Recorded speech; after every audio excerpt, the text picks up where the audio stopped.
শোনো, এই যে 25 টাকা সবাই পাবো, সেটা আমরা 5 ভাগে ভাগ করে নেব।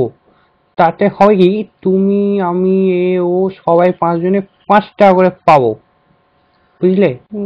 না না, তুমি নিজেকেই ঠকাচ্ছ। যদি 25 টাকাকে আমরা 5 ভাগে ভাগ করি, তাহলে আমি এ ও সবাই 14 টাকা করে পাবো।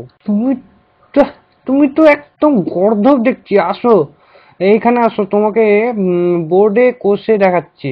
দেখো, এই হলো 25, 25কে ভাগ করলাম 5 দিয়ে, হলো 5। 5 2 যায় না, তাহলে 5 যাবে 25-এ। 5 5 25। না না, একদিনে বুঝছি তোমার কেন বাবা পয়সা খরচ করে পড়াশোনা শিখিয়েছে। দেখো, 5, এই 25কে ভাগ করো 5 দিয়ে, 5 2 যায় না, 5 তো বাবা 5-এ যায়, তো 5 একে 5 বেঁচে থাকলো 5 0 আর 2 20। তো 5 20 4 5 20, তো হলো না?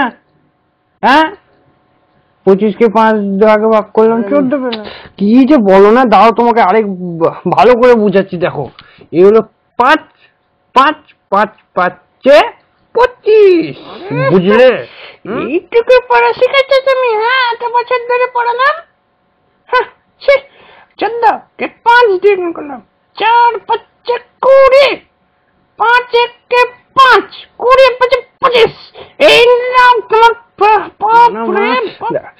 দেখো, আমি তোমাদের দেখিয়ে দিচ্ছি। দেখো, এইবার দেখো, 5টা 14 যোগ করে আমি দেখিয়ে দিচ্ছি তোমাদের কিভাবে 25 হচ্ছে না। দেখো, ভালো করে দেখবা কিন্তু। 5টা 14 আমি যোগ করবো আর 25 হবে না। দেখো, 4 4 8 12 16 20 21 22 23 24 25 25। তাহলে বুঝলে, বেশি পড়াশোনা করতে হয় না কেন? হ্যাঁ।